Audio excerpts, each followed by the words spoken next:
ಬಾಕಿ ತಹಶೀಲ್ದಾರ್ ಕಚೇರಿಯ sub register ಕಚೇರಿಯಲ್ಲಿ ಸಾರ್ವಜನಿಕ ಹಣ ಲೂಟಿ. ಪ್ರತಿಯೊಂದು ಕೆಲಸಕ್ಕೆ ದರಗಳನ್ನು ದಳ್ಳಾಳಿಗಳು ನಿಗದಿಪಡಿಸಿದ್ದಾರೆ.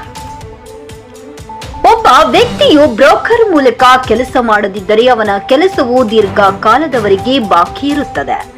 ಸಬ್ ರಿಜಿಸ್ಟರ್ ಕ್ಯಾಂಪಸ್ನಲ್ಲಿ 10 ಬ್ರೋಕರ್ಗಳು ನೋಂದಾಯಿಸಲ್ಪಟ್ಟಿದ್ದಾರೆ ಮತ್ತು 20 ರಿಂದ 25 ಬ್ರೋಕರ್ಗಳು ಇಲ್ಲಿ ಕೆಲಸ ಮಾಡುವುದನ್ನ ಕಾಣಬಹುದು.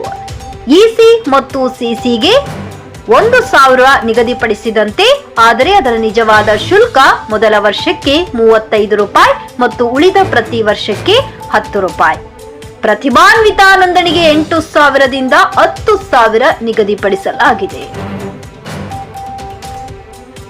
ಆದರೆ ಅದರ ನಿಜವಾದ ಶುಲ್ಕ ನಗರ ಮತ್ತು ಪುರಸಭೆಗೆ 3,000 ರೂಪಾಯಿ.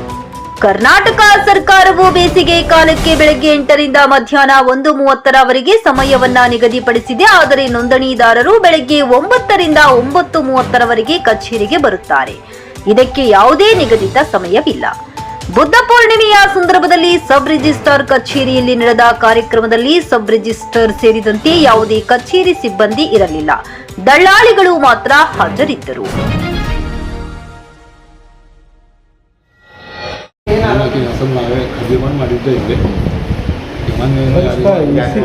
इसी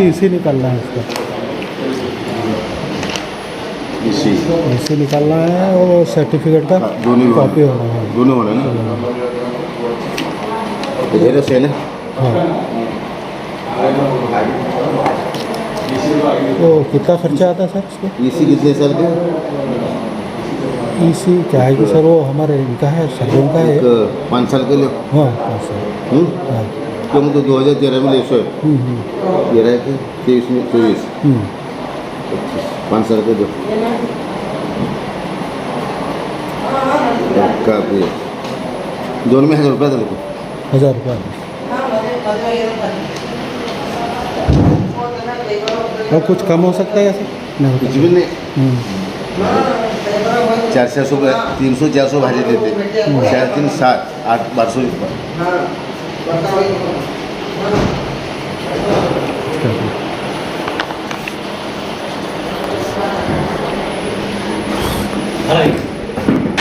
हाँ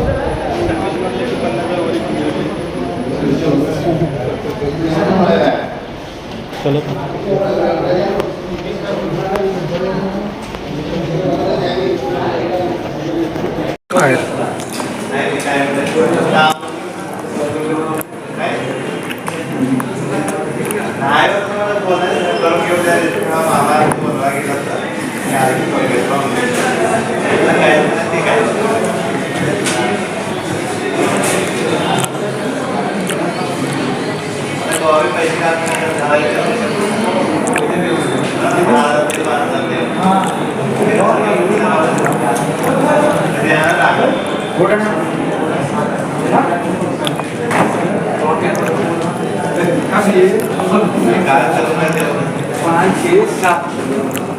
अभी सब इसको इसे भरना है तो मोबाइल से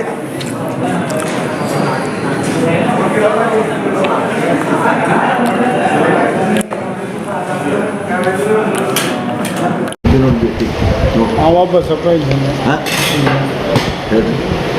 ಒಂದು ಸರ್ವೆ ನಂಬರ್ 14 ಇದು 14 ಜೂನ್ದಾಗ ವ್ಯತ್ಯಾಸ ಮಾಡಿದ್ದಾರೆ.